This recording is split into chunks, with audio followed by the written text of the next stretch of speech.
Students अब हम बात करेंगे about the phase. Phase basically क्या है, सबसे पहले यहां पे हेडिंग मेंशन कर लेंगे जी। Phase students, phase basically angle है थीटा, और थीटा इज इक्वल टू है ओमेगा टी। ये हम सब बात जानते हैं कि फेज इज एन एंगल, और एंगल कौन सा जी, theta. It is equal to omega T. अब ये फेज सिंपल हार्मोनिक मोशन में हमें बताएगा क्या, तो स्टूडेंट्स याद रखिएगा, फेज जो है वो हमें बताता है about the displacement and the direction of motion performing by an object जो कि सिंपल हार्मोनिक परफॉर्म कर रहा है। यानी कि फेज हमें दो काम बताएगा, एक क्या बताएगा जी, इंस्टेंटेनियस डिस्प्लेसमेंट बताएगा, और दूसरा में क्या बताएगा जी, डायरेक्शन ऑफ मोशन भी बताएगा। अब अगर हम बात करें फेज के लिहाज से डिस्प्लेसमेंट की जो इक्वेशन है उसको मैं अगर यूं लिखूं तो x it is equal to x not sine omega T plus five. ये मैंने एक जनरल इक्वेशन लिख दी है फेज के लिहाज से। अब देखिए स्टूडेंट्स, यहां पे ये जो फाई है, phi is known as the initial phase. तो यहां पे मैं इसको लिख देता हूं कि phi is the initial phase. अब इस इनिशियल फेज की बहुत ज्यादा इंपॉर्टेंस है, किस तरह से, मैं यहां पे लिख देता हूं कि अगर ये जो इनिशियल फेज है अगर वो 0 डिग्री हुआ तो यहां पे आप 0 लिख देंगे, तो ये इक्वेशन क्या बन जाएगी, this implies that x is equal to x not sine omega T.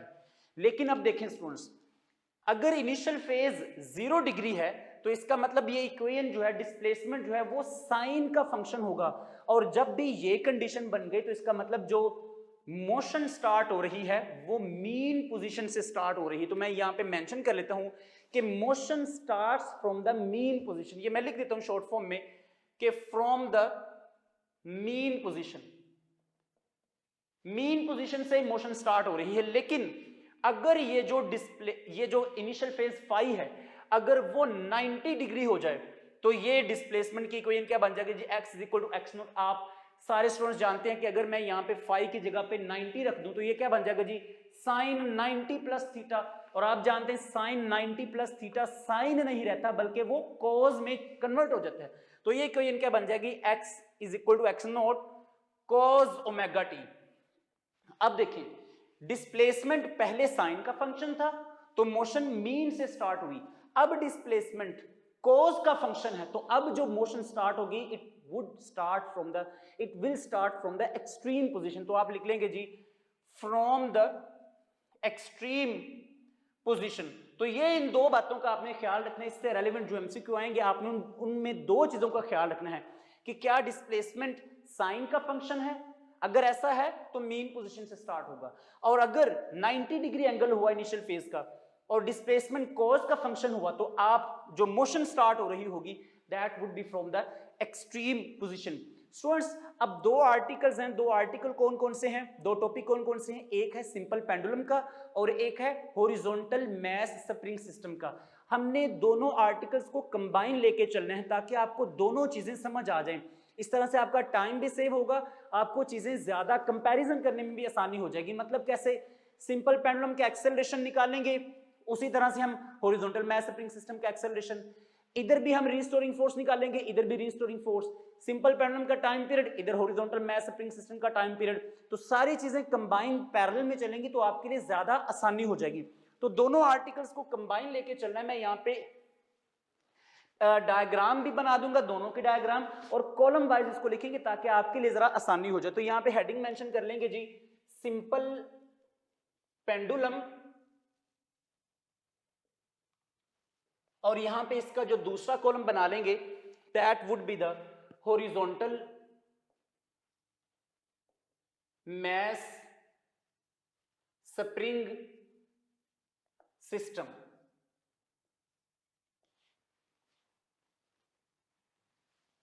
जो काम यहां पे करेंगे डायग्राम बनाएंगे वही यहां पे डायग्राम बनाएंगे। यहां पे एक्सेलरेशन है तो यहां पे एक्सेलरेशन, यहां पे रिस्टोरिंग फोर्स तो यहां पे रिस्टोरिंग फोर्स, यहां पे टाइम पीरियड फ्रीक्वेंसी तो यहां पे भी टाइम पीरियड फ्रीक्वेंसी। आपको कंपेयर करना जरा आसान हो जाएगा। अब देखें स्टूडेंट्स, डायग्राम की तरफ आते हैं। सिंपल पेंडुलम आप जानते हैं ये एक स्ट्रिंग के साथ यहां पे हमने बोब एक उसके साथ अटैच किया है, और इसका वेट जो है आप जानते हैं डाउनवर्ड होता है, वर्टिकली डाउनवर्ड। तो weight is equal to mg, और इसमें जो टेंशन है वो यहां पे। अब आपने साथ साथ चीजों को भी देखते जाना है। मीन पोजीशन पे अगर होगा तो मीन पोजीशन पे वेट और टेंशन एक दूसरे को बैलेंस करेंगे। वेट और टेंशन, ये बात याद रखनी है, मीन पोजीशन पे सिंपल पेंडुलम में वेट और टेंशन एक दूसरे को बैलेंस कर रहे हैं। अब अगर मैं यहां से इसको पिक करके यहां पे ड्रैग करके यहां पे ले आता हूं, इसको मीन से एक्सट्रीम पे ले आता हूं, तो ये किस तरह से आ जाएगा स्टूडेंट्स? यहां पे मीन पे जब ये एक्सट्रीम पे आएगा तो टेंशन तो अभी भी यहां पे है, ये इस तरह से होगी। अब जो वेट है, वेट ऑब्वियसली जहां मर्जी आप ले जाएं, वेट की डायरेक्शन तो हमेशा वर्टिकली डाउनवर्ड रहनी है, तो ये आप उसको लिख लेंगे कि ये weight is equal to mg, ये वर्टिकली डायरेक्शन। अब मैं अगर इस वेट को अगर मैं दो कंपोनेंट्स में रिजोल्व कर दूं तो ये किस तरह से बनेंगे देखेंगे स्टूडेंट्स। ये एंगल मैं बना लेते हैं, मैंने इसको एक एंगल थीटा से डिस्प्लेस किया है स्टूडेंट्स। अगर देखें, अगर ये वाला एंगल थीटा है तो डेफिनेटली ये एंगल भी क्या होगा? थीटा होगा। अब एक कंपोनेंट ये बन जाएगा और एक कंपोनेंट ये इस तरह से ये बन जाएगा। ये कंपोनेंट्स मैंने बना दिए यहां पे वेट के, तो थीटा के बिल्कुल सामने साइन वाला फंक्शन होगा, तो मैं ये वेट है ये mg, तो ये क्या हो जाएगा जी? This is the mg sine theta, और ये वाला कंपोनेंट जो इस डायरेक्शन में है ये होगा यहां से जी mg कोस थीटा। स्टूडेंट्स दो बातें याद रखनी है। एक बात, मीन पोजीशन पे टेंशन और वेट आपस में एक दूसरे को बैलेंस कर रहे हैं मीन पोजीशन पे, जबकि एक्सट्रीम पोजीशन पे क्या है? टेंशन इधर है, वेट का ये वाला कंपोनेंट mg कोस थीटा ये इधर है, तो इसका मतलब एक्सट्रीम पोजीशन पे टेंशन और mg कोस थीटा ये एक दूसरे को बैलेंस कर रहे हैं। यहां पे भी सेम वही वाली पोजीशन होगी। अब अगर हम यहां से एक्सेलरेशन की बात करें तो एक्सेलरेशन यहां से आ जाएगा, acceleration is equal to minus G by L into X. G gravitation acceleration और एल ये बेसिकली इसकी लेंथ है, यहां से लेके इसके सेंटर ऑफ मास तक जो इसकी लेंथ होगी। अब यहां से हमने ओमेगा, अब साथ यहां पे भी काम कर लेते हैं। यहां पे देखें, हॉरिजॉन्टल मास स्प्रिंग सिस्टम है, ये हॉरिजॉन्टल मास स्प्रिंग सिस्टम, ये मास इसके साथ यहां पे हमने अटैच किया है, ये उसकी मीन पोजीशन है। और जो हमने स्टार्ट में डायग्राम बनाई थी सेम वही वाली डायग्राम, कि जब आप इसको मीन से मूव कराएंगे तो ये एक्सट्रीम पोजीशन पे वो सारा डिस्प्लेसमेंट वगैरह उसी तरह से होगा। अब इसमें एक्सेलरेशन की बात करें तो एक्सेलरेशन हमने इसका डिराइव किया हुआ था माइनस के बाय एम इंटू एक्स। अब यहां पे ओमेगा लिखना है, तो ओमेगा लिखने का बड़ा शॉर्टकट तरीका है, हमें लंबी चौड़ी डेरिवेशन की करने की जरूरत भी नहीं। तो देखो ओमेगा क्या होगा स्टूडेंट्स, एक्सेलरेशन का जो भी रिलेशन आ रहा है ना इसमें या इसमें, हमने करना क्या है, एक्सेलरेशन के रिलेशन में माइनस के साइन को खत्म करना है और एक्स को खत्म करना है, बाकी जो फैक्टर बचेगा उसका अंडर रूट ले लेंगे तो ओमेगा बन जाएगा। कैसे देखें, ये है minus g x by l, तो ओमेगा क्या होगा जी? जी बाय एल, इस फैक्टर को लिया और इसका हमने ले लिया अंडर रूट। सेम यही काम ये करने, देखें यहां से ओमेगा हमने बनाना है, ओमेगा क्या होगा? माइनस को खत्म करो, एक्स को भी खत्म करो, तो ये क्या बन जाएगा जी? के बाय एम, और यहां पे आ जाएगा जी अंडर रूट। इसका मैं टाइम पीरियड यहीं पे लिख लेता हूं। ये देखें टाइम पीरियड आप जानते हैं जी, omega is equal to 2 pi by T, या T is equal to 2 pi by omega. वहां से आप ओमेगा टाइम पीरियड निकाल सकते हैं 2 pi under root L by g. यहां पे भी इसका टाइम पीरियड लिख लें, T is equal to 2 pi under root m by k. इसकी फ्रीक्वेंसी लिख लें, एफ इज, चूंकि फ्रीक्वेंसी और टाइम पीरियड एक दूसरे का रेसिप्रोकल है, तो 1 by 2 pi under root g by L. इसकी फ्रीक्वेंसी लिख लें, f is equal to 1 by 2 pi under root के बाय एम। आप इनकी डिपेंडेंस भी सामने लिख सकते हैं। देखें टाइम पीरियड का अंडर रूट मैस के साथ डायरेक्ट रिलेशन है, टाइम पीरियड का अंडर रूट के साथ इनवर्स रिलेशन है, यहां पे भी आप बना सकते हैं। इस केस में आप लिख सकते हैं कि टाइम पीरियड का अंडर रूट लेंथ के साथ डायरेक्ट रिलेशन है और टाइम पीरियड का अंडर रूट जी के साथ इनवर्स उसका रिलेशन है। ग्राफ भी यहां पे हम बना सकते हैं टाइम पीरियड के लिहाज से और लेंथ के लिहाज से, अंडर रूट लेंथ के लिहाज से टाइम, एक ग्राफ में यहां पे डिस्कस कर लेता हूं। यहां पे देखें, ये अगर मैं यहां पे बना लें ये अंडर रूट लेंथ और यहां पे ये टाइम, तो देखें टाइम पीरियड और अंडर रूट लेंथ आपस में डायरेक्टली प्रोपोर्शनल है, तो ये इस तरह से आ जाएगा। या आप अगर बनाना है ये वाला रिलेशन, तो मैं इसको यूं कर लेता हूं कि ये फर्ज करें L है और ये इसको आप बना लें टी स्क्वेयर, क्योंकि यहां स्क्वेयर लेंगे तो स्क्वेयर स्क्वेयर रूट से कैंसिल हो जाएगा और यहाँ पे टी स्क्वेयर बन जाएगा, तो फिर भी रिलेशन डायरेक्ट ही रहेगा। तो ये ग्राफ इस तरह से आ जाएगा, बेशुमार ग्राफ आप इस तरह से बना सकते हैं। अब स्टूडेंट्स हम बात करेंगे यहाँ पे, अगर हमने एक पेंडुलम है उसको हम सरफेस ऑफ द अर्थ पे से लेके उसको हम सरफेस ऑफ द मून पे लेके जा रहे हैं, तो मून पे जाके उस सिंपल पेंडुलम का टाइम पीरियड क्या होगा, तो यहाँ पे एक हेडिंग मेंशन कर लेंगे जी, simple pendulum on the moon. और मून पे स्टूडेंट्स आप जानते हैं जो ग्रेविटेशनल एक्सेलरेशन है जीई, उसको मैं जीएम उसको लिख लेता हूं, gravitational acceleration on the moon, that is equal to the g by 6, यानी कि 1/6 time that of the gravitational acceleration on the earth. तो देखें, अगर मैं अर्थ की बात करूं तो टीई इज इक्वल टू, यहां पे आएगा जी 2 pi under root L by g. लेकिन अगर मैं मून की बात करूं तो मून पे क्या होगा जी, T equal 2 pi under root L by g की जगह पे क्या कर देंगे जी, जी बाय 6। तो अब देखें स्टूडेंट्स, मैथमेटिक्स में हम क्या करते हैं, ये 6 नीचे से शिफ्ट हो जाएगा ऊपर और यहां से आप उसको अंडर रूट 6 को बाहर निकाल लें, तो ये रिलेशन कुछ इस तरह से आ जाएगा, time period of the moon is equal to the under root 6 और बाकी सेम वही फैक्टर बच जाएगा, यानी कि टाइम पीरियड ऑन द अर्थ। इसका मतलब ये रिलेशन आप, अगर आपको रेशो आ जाती है तो रेशो आप इस तरह से बना सकते हैं कि time period on the moon और time period on the earth की जो रेशो है that is the under root 6। ये रेशो आप उसके आसानी से बना सकते हैं, या time period of the earth और मून की बनाएंगे, इसको नीचे इसको ऊपर लेंगे तो ये 1/√6 के साथ ये रिलेशन उसका यहां पे बन जाएगा। स्टूडेंट्स अब हम डिस्कस करेंगे सेकंड पेंडुलम। तो सबसे पहले हेडिंग मेंशन कर लेंगे जी, सेकंड पेंडुलम।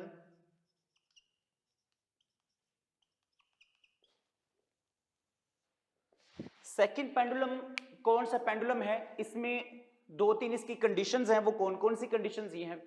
सबसे पहले तो ये कि सेकंड पेंडुलम एक ऐसा पेंडुलम होगा कि जिसका टाइम पीरियड हमेशा से 2 सेकंड रहेगा, और अगर टाइम पीरियड 2 सेकंड है तो जो इसकी फ्रीक्वेंसी होगी, क्योंकि आप जानते हैं frequency is equal to 1/t यानी कि रेसिप्रोकल ऑफ टाइम पीरियड, तो फ्रीक्वेंसी हो जाएगी 1/2 यानी कि 0.5 हर्ट्ज। अब अगर हम इस पेंडुलम की लेंथ की बात करें तो जो सिंपल पेंडुलम की जो सेकंड पेंडुलम की जो लेंथ होगी that would be the 99 centimetre. Approximation में आप इसको कह सकते हैं 100 सेंटीमीटर या approximately equal to the 1 metre. Students अब हम बात करेंगे कि अगर हमने सिंपल पेंडुलम को किसी एलिवेटर में या किसी लिफ्ट में हमने इसको रखा हो और लिफ्ट अपवर्ड एक्सेलरेट कर रही हो या डाउनवर्ड एक्सेलरेट कर रही हो या फ्री फॉल कर रही हो, तो उस दौरान सिंपल पेंडुलम के टाइम पीरियड पे और उसकी फ्रीक्वेंसी पे क्या इफेक्ट्स होंगे, तो इस प्रॉपर हेडिंग बना के यहां पे इसको लिखेंगे सारे केसेस को। तो यहां पे हेडिंग लिख लेंगे जी, simple pendulum, simple pendulum in the lift. Lift भी लिख सकते हैं, एलिवेटर भी लिख सकते हैं। केस नंबर 1 है जी, लिफ्ट इज एट रेस्ट। कि फर्ज करें सिंपल पेंडुलम रेस्ट पे पड़ा हुआ है, या आप इसको यूं भी लिख सकते हैं यूनिफॉर्म मोशन में है, मतलब एक्सेलरेशन 0 है, स्लैश में लिख सकते हैं जी यूनिफॉर्म मोशन। तो उस केस में जो फार्मूला बनेगा पेंडुलम के लिहाज से टाइम पीरियड का, T it is equal to 2 pi under root L by g, ये सिंपल फार्मूला जो हम पहले से पढ़ते हैं। केस नंबर 2 में हम बात करेंगे कि अगर लिफ्ट या एलिवेटर अपवर्ड एक्सेलरेट कर रहा है, यहां पे लिखेंगे लिफ्ट इज एक्सेलरेटिंग अपवर्ड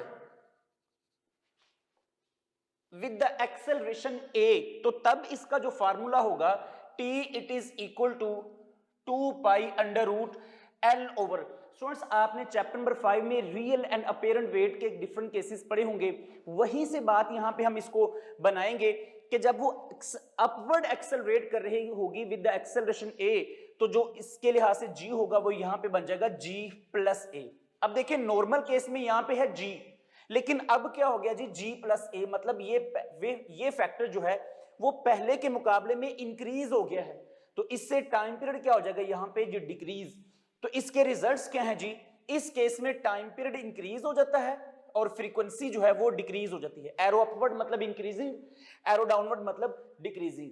अब इसका जो थर्ड केस है वो यहां पे लिख लेंगे जी कि लिफ्ट जो है वो एक्सेलरेटिंग डाउनवर्ड वो एक्सेलरेट कर रही है, तो यहां पे लिखेंगे लिफ्ट इज एक्सेलरेटिंग डाउनवर्ड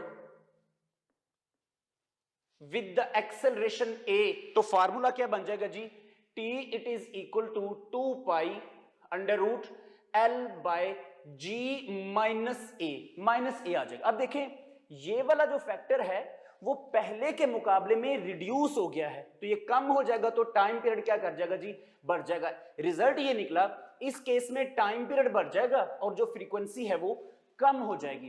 तो यहां पे आप देखेंगे जो फोर्थ पॉइंट है, अगर लिफ्ट फ्री फॉल कर रही है, यहां पे लिखेंगे lift is falling freely, lift जो है वो फ्री फॉल कर जाएगी, तो फिर टाइम पीरियड का फार्मूला बन जाएगा t it is equal to 2 pi under root L by g minus, अब एक्सेलरेशन ए की जगह पे आ जाएगा जी जी, तो देखिए स्टूडेंट्स ये g माइनस जी ये जीरो हो जाएगा and something divided by zero it is equal to infinity, यानी कि टाइम पीरियड इससे हो जाएगा इंफिनिटी और जो फ्रीक्वेंसी है that would become the zero. ये तो बन जाएंगे लिफ्ट के एलिवेटर के केसेस। अब हम बात करेंगे यहां पे वर्टिकल मैस स्प्रिंग सिस्टम, यहां पे हेडिंग एक लिख लेंगे जी vertical mass spring system. Students इससे पहले हमने हॉरिजॉन्टल मैस स्प्रिंग सिस्टम पढ़ा है कि जिसमें हॉरिजॉन्टल सरफेस पे मैस स्प्रिंग सिस्टम है, हमने उसके एक्सेलरेशन टाइम पीरियड फ्रीक्वेंसी का रिलेशन डिस्कस किया।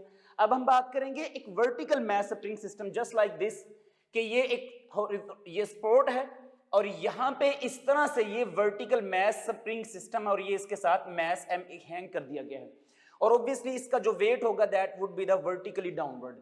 अब अगर हमने इसको यहां से इसको नीचे लेके जाएं और इसको छोड़ें तो इस तरह से मूव करेगा, ऑसिलेट करेगा, तो इसका टाइम पीरियड का रिलेशन हमने बनाना है। तो स्टूडेंट्स ये फार्मूला जो शॉर्टकट है जो आपने याद रखना है कि वर्टिकल मैस स्प्रिंग सिस्टम के केस में टाइम पीरियड जो होगा that is 2 pi under root x by g. इसमें ये जो x है ये बेसिकली एक्सटेंशन है, इस स्प्रिंग में जो एक्सटेंशन प्रोड्यूस हो रही होगी वो x है। और स्टूडेंट्स एक और बात याद रखना है, अगर हम प्लैनेट टू प्लैनेट की बात करें, मतलब अर्थ पे पड़ा हुआ होगा वर्टिकल मैस स्प्रिंग सिस्टम, या मून पे ले जाएं या किसी और प्लैनेट पे ले जाएं, तो देखें हर प्लैनेट पे चूंकि ग्रेविटेशनल एक्सेलरेशन g की वैल्यू वो डिफरेंट है, जैसे मून पे 1/6 ऑफ g है, तो देखें अब जितना ग्रेविटेशनल एक्सेलरेशन ज्यादा होगा उतनी इसमें एक्सटेंशन ज्यादा होगी। मतलब फर्ज करें अगर ये g की वैल्यू ज्यादा है तो ये एक्सटेंशन की वैल्यू भी ज्यादा होगी, इसका मतलब इसका टाइम पीरियड जो है वो सेम रहेगा। आप यूं कह सकते हैं वर्टिकल मैस स्प्रिंग सिस्टम का टाइम पीरियड जितना अर्थ पे है उतना ही इसका टाइम पीरियड मून पे है। तो आप इसको यूं लिख सकते हैं कि time period of vertical mass spring system on the earth t earth is equal to the इस स्प्रिंग सिस्टम का, इस वर्टिकल मैस स्प्रिंग सिस्टम का जो टाइम पीरियड है that would be equal to the time period on the moon, यानी कि ये अर्थ पे पड़ा हुआ है फिर इसी को मून पे ले जाएं तो दोनों केसेस में टाइम पीरियड सेम होगा। लेकिन अगर हम हॉरिजॉन्टल मैस स्प्रिंग सिस्टम की बात करें तो हॉरिजॉन्टल मैस स्प्रिंग सिस्टम का टाइम पीरियड अर्थ पे और मून पे डिफरेंट होगा, लेकिन वर्टिकल मैस स्प्रिंग सिस्टम का टाइम पीरियड अर्थ पे और मून पे दोनों तरफ ये सेम होगा। स्टूडेंट्स अब हम बात करेंगे energy conservation in simple harmonic motion के जब भी कोई object simple harmonic motion perform कर रहा होता है तो उसकी जो टोटल एनर्जी है वो हमेशा से कांस्टेंट रहती है, इसे हम कहते हैं एनर्जी कंजर्वेशन। हेडिंग लिख लेंगे जी एनर्जी कंजर्वेशन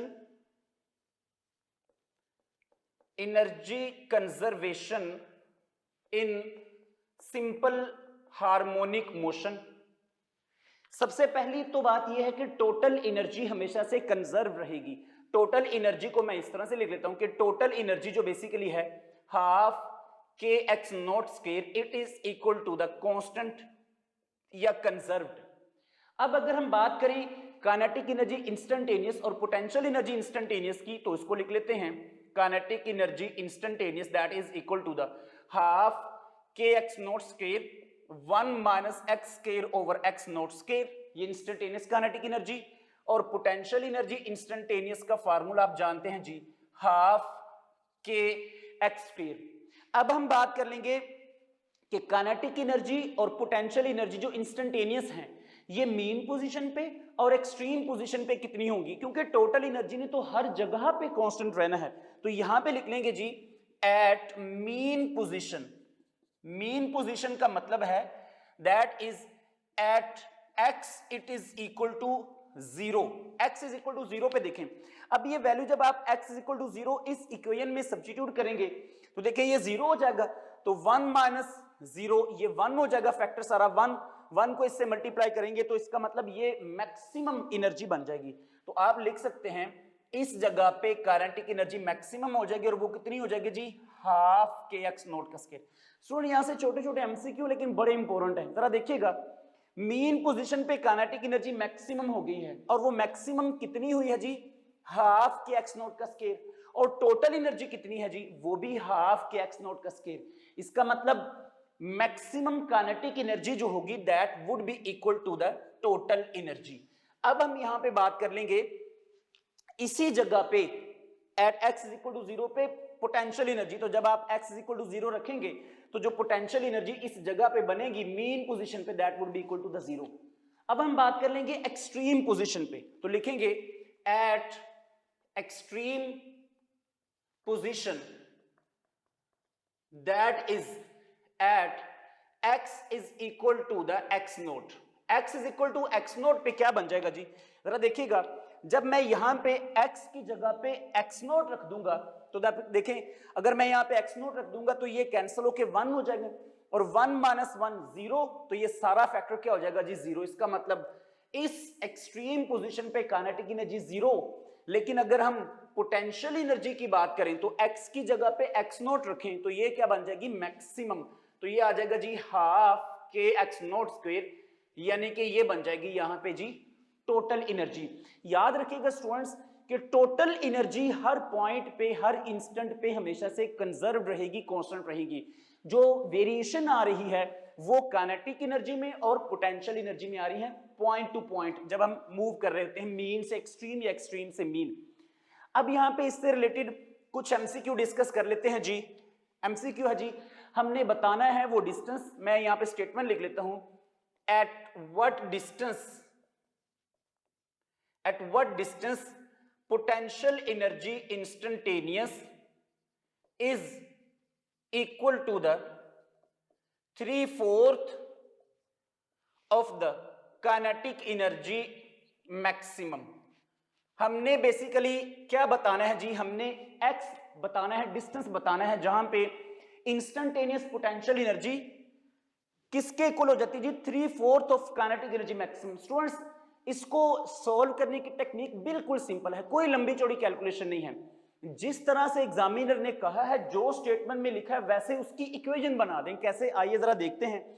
यहां पे लिख देंगे उसने क्या जी, potential energy instantaneous is equal to किसके जी, 3/4 ऑफ काइनेटिक एनर्जी मैक्सिमम।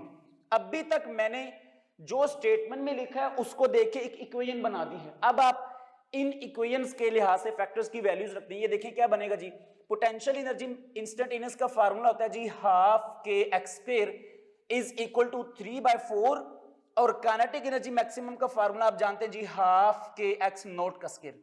जो चीजें कैंसिल आउट हो रही हैं उनको कैंसिल कर दें। देखें ये हाफ इस हाफ से कैंसिल हो जाएगा, ये के इस के से कैंसिल हो गया, बाकी रिलेशन क्या बच गया, मैं इसको यहां पे लिख देता हूं। ये देखिए जी, ये है एक्स स्क्वायर और इधर है 3/4 एक्स नॉट स्क्वायर, हमें तो x चाहिए, दोनों तरफ अंडर रूट लेंगे तो ये क्या बन जाएगा, this implies that x is equal to the under root 3/4 का अंडर रूट कितना हो गया जी 2, और ये वाला जो 7 x नॉट स्क्वायर है इस पे जब अंडर रूट लेंगे तो ये कितना बन जाएगा जी x नॉट। इसका मतलब at x is equal to under root 3/2 into x naught, इस डिस्टेंस पे जो पोटेंशियल एनर्जी है वो काइनेटिक एनर्जी मैक्सिमम का 3/4 बन जाएगी।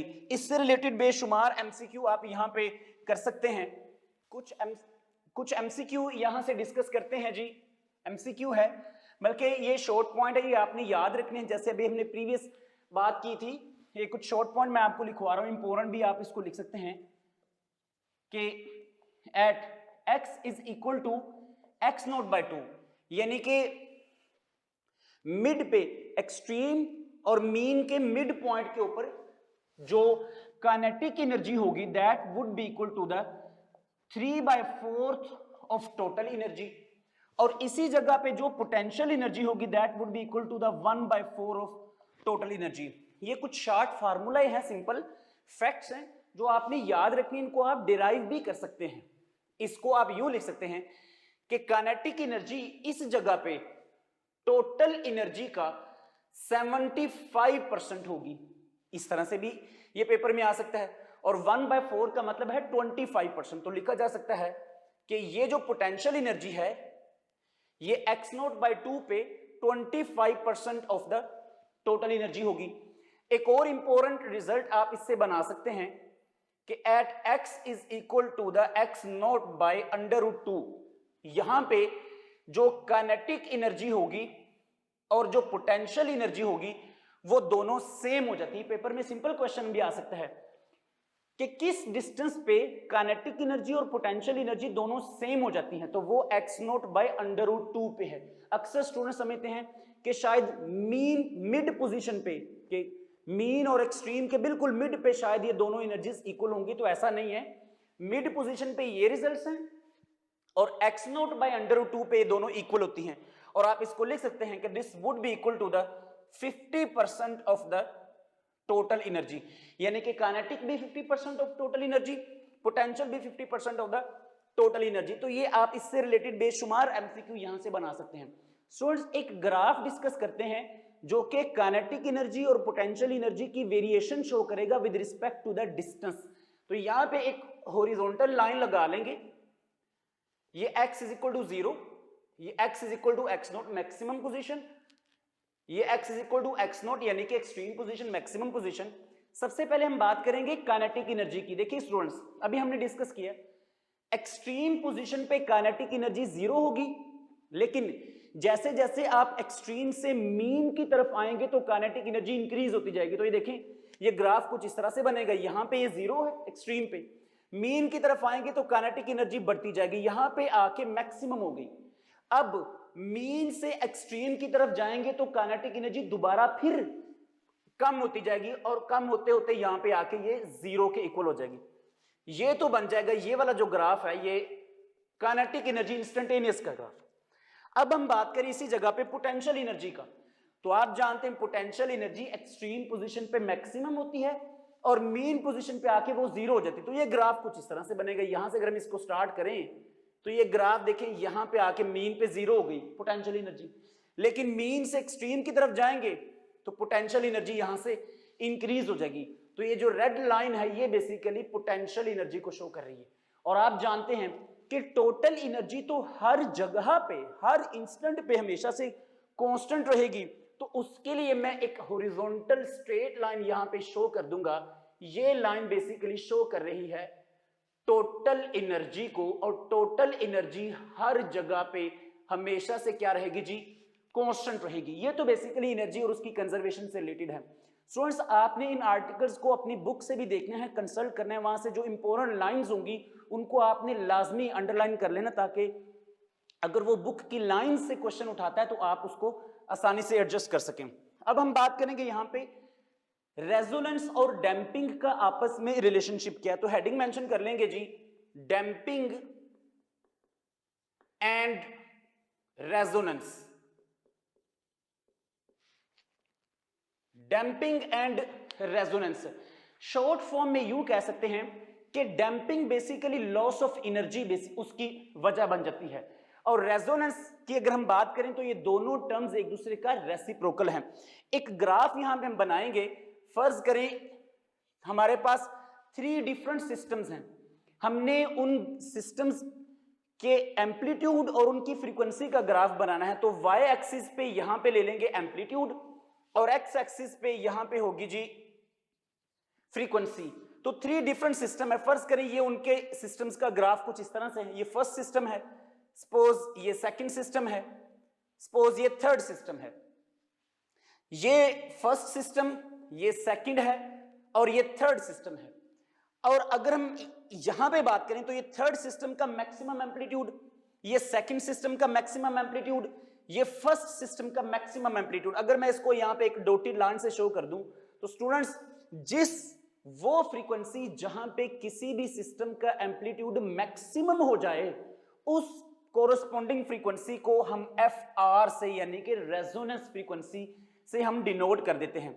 अब अगर हम बात करें स्टूडेंट्स, सिस्टम में, ऑसिलेटरी सिस्टम में जिस जगह पे डैम्पिंग जितनी ज्यादा होगी वहां पे रेजोनेंस उतनी कम होगी। इसका मतलब डैम्पिंग और रेजोनेंस का एक दूसरे के साथ इनवर्स रिलेशन है। मैं यहां पे इनका रिलेशन जो है वो यहां पे हम डिस्कस कर लेते हैं कि डैम्पिंग जो है वो इनवर्सली प्रोपोर्शनल है किसके साथ जी? रेजोनेंस के साथ। या आप यूं बना सकते हैं कि डैम्पिंग का शार्पनेस ऑफ कर्व के साथ या शार्पनेस ऑफ रेजोनेंस के साथ भी इनवर्स रिलेशन है। यहां पे आप लिख सकते हैं जी शार्पनेस ऑफ द कर्व या शार्पनेस ऑफ द रेजोनेंस। अब देखिए स्टूडेंट्स, इस जगह पे अगर हम बात करें तो यहां पे एम्पलीट्यूड फर्स्ट सिस्टम का सबसे मैक्सिमम है। इसका मतलब यहां पे इस जगह पे रेजोनेंस मैक्सिमम होगी जबकि डैम्पिंग मिनिमम होगी। लेकिन अगर हम थर्ड सिस्टम की बात करें तो इन तीनों सिस्टम के मुकाबले में थर्ड सिस्टम का एम्पलीट्यूड सबसे कम है। इसका मतलब इसके लिहाज से रेजोनेंस सबसे कम है जबकि यहां पे डैम्पिंग सबसे ज्यादा होगी। तो स्टूडेंट्स, आपने अपनी बुक को लाजमी फॉलो करना है। जहां पे जो इंपॉर्टेंट लाइंस होंगी, जो इंपॉर्टेंट डेफिनेशंस होंगी, आपने उनको लाजमी मार्क करना है। तो ये जो सारे इंपॉर्टेंट पॉइंट्स हैं, इनको आपने वन बाय वन अच्छी तरह से आपने इनकी प्रैक्टिस भी करनी है।